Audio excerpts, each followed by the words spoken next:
Women's Help Point, the £20,000 panic button. That's what we're going to be talking about today. I don't know where this idea came from. It clearly is something that £20,000 later, women can now panic in one convenient location in the centre of Nottingham. This is a stunning reminder of the optimism that is clearly much cheaper than having any degree of competence. What can I say? Hello, welcome back to the Daily Eye Roll. That's the only thing that makes sense to me. I'm Mohammed, and I'm the only man in Nottingham who can smell a pointless spending decision from 3 postcodes away. This great and wonderful, groundbreaking idea it kind of gave birth in the office of the Nottinghamshire Police and Crime Commissioner, Gary Godden, and his sidekick, Angela Condola. Sorry, I don't mean sidekick. Angela is a very competent woman. She's nobody's sidekick. She's earned her place in that office. Let me rephrase this. Angela Condola, the Deputy Crime Commissioner, who's equally responsible for this incompetent decision.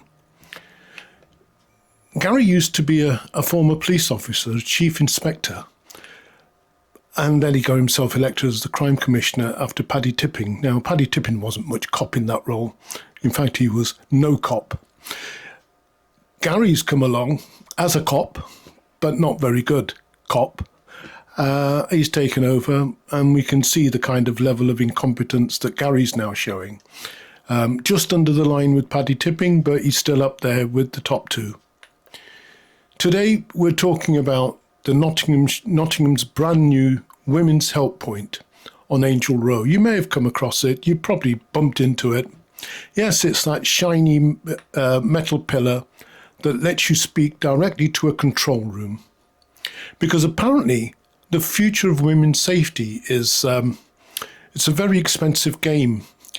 You ring them, you press the button, and you just start screaming, "Can anyone hear me? Can anyone hear me? Are you there?" Think about it. You press a button, the camera looks at you, and somewhere in the control room is a person may respond depending on what they're doing at the time.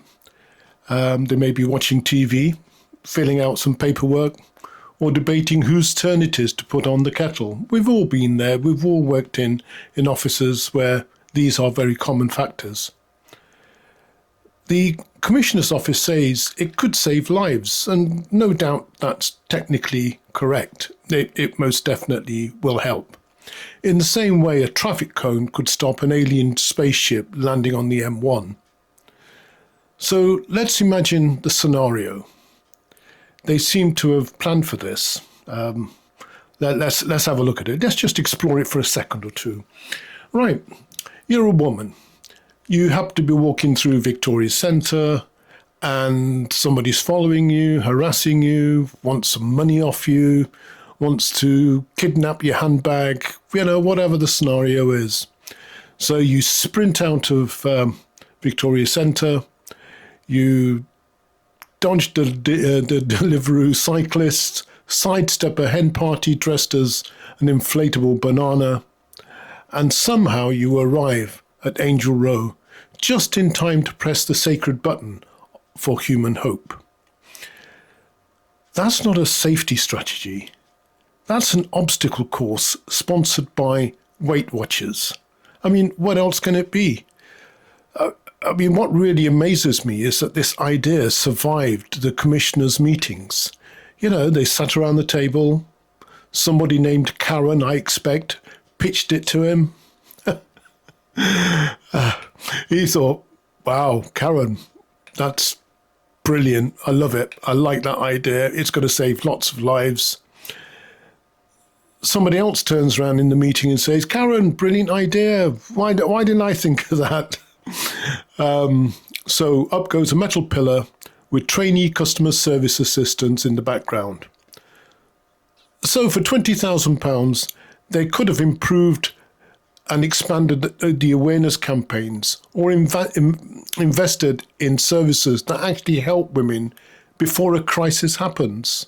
But no, they wanted some kind of symbol in the city centre. Instead, what we've got that looks like something of a offspring from a parking meter and a microwave. Fear not, the citizens are here. The button of political bureaucracy is ready to be pressed. It's shiny, it's expensive, and in a genuine emergency, it's basically a very expensive good luck button.